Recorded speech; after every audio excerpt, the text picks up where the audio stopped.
శాంతి. సూరజ్భాయిజీ చెప్పిన ఆస్కా పురుషార్థ్. కల్పమంతటి కోసము ఈ పురుషోత్తమ సంగమయుగి జీవితము సర్వశ్రేష్ఠ జీవితము. దీనిలో మనము జన్మ జన్మాంతరముల భాగ్యమును తయారు చేసుకోవాలి. స్వయమును ఈశ్వరీయ ఖజానాలతో సంపన్నంగా చేసుకోవాలి. గుర్తుంచుకోవాలి, ఇటువంటి సమయము మరలా రాదు. ఎవరైతే పరమాత్ముని పాలన పొందారో వారు ఈ సమయమును ఎంతగానో గుర్తు చేసుకుంటారు. వాహ్, ఎటువంటి రోజులు వచ్చాయి అంటే భగవంతుడే మా సన్ముఖంగా ఉండేవారు, ప్రతిరోజు మాకు పాలన చేసేవారు, పూర్తిగా జాగ్రత్తగా మమ్మల్ని చూసుకున్నారు, మాకు శక్తులని ఇచ్చారు, మాకు మార్గదర్శనం చేశారు, చదివించారు, ఎంతగానో ప్రేమను ఇచ్చారు. ఇలా ఈ రోజులని అందరము గుర్తు చేసుకుంటాము, ఏ విధంగా సంగమయుగ కాలము గడిపాము అని. మరి ఈ కాలము చేత పూర్తిగా లాభము పొందామా, లేక వ్యర్థములో అమూల్య సమయమును గడిపామా? స్వయమును చూసుకోవడంలో సుందరంగా సమయము గడిపామా, లేక ఇతరులని చూడడంలో తన సంతోషమును మాయం చేసుకున్నామా? భగవంతునితో మాట్లాడే పరమ ఆనందము పొందామా, లేక ఇతరుల విషయాల ప్రవాహంలో పడి తన పదవికి విముఖులయ్యామా? మనలో శక్తిని నింపుకున్నామా, లేక ఇతరులని చూస్తూ మనము కూడా నిర్లక్ష్యంగా ఉండిపోయామా? ఒకవేళ భాగ్యము తయారు చేసుకునే ఈ రోజులను ఊరకే గడిపేస్తే పశ్చాత్తాపము తప్ప ఇంకేమీ ప్రాప్తించదు. కావున స్వయముతో మాట్లాడుకోవాలి. నాకు ఒక్కొక్క క్షణము ఎంతో విలువైనది, నా ఒక్కొక్క సంకల్పము ఎంతో మహనీయమైనది, భాగ్యమును నిర్మించేటటువంటిది, జన్మ జన్మాంతరాల కోసము శక్తిని ఇచ్చేటటువంటి సంకల్పము. మరి వీటి చేత పూర్తిగా లాభము ఎందుకు పొందకూడదు? తింటూ తాగుతూ గడిపే క్షణాలు 4 యుగాల్లోనూ మన చేతిలో ఉంటాయి. ఆడుతూ పాడుతూ గడిపే కాలము ఇంకా ముందు ఎంతో ఉన్నది. మనుషులతో మాట్లాడే కాలము ఇంకా ముందు ఎంతో మన ముందుకి రానున్నది.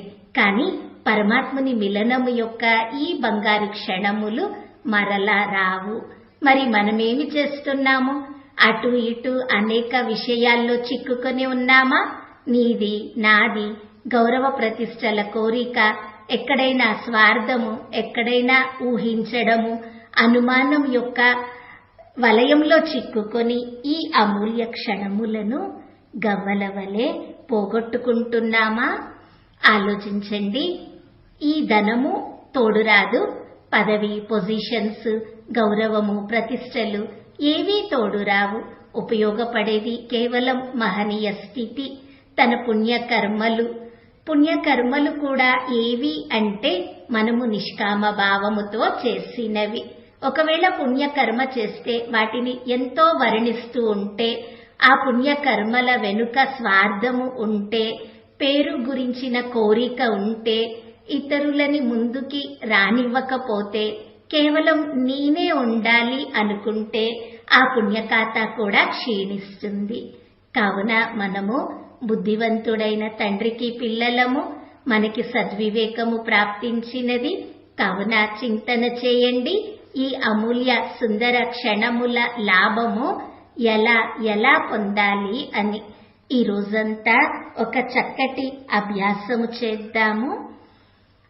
సూక్ష్మ లోకములో బాప్దాదా నన్ను పిలుస్తూ ఉన్నారు, రండి పిల్లలు అని బాబా పిలుస్తున్నట్లుగా చూడాలి.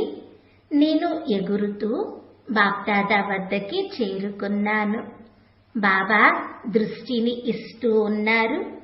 తలపై వరదాని హస్తమును ఉంచారు.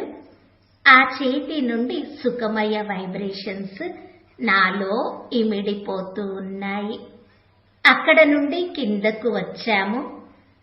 బాబాని పిలుస్తూ ఉన్నాము, రండి బాబా, కిందకు రండి అని.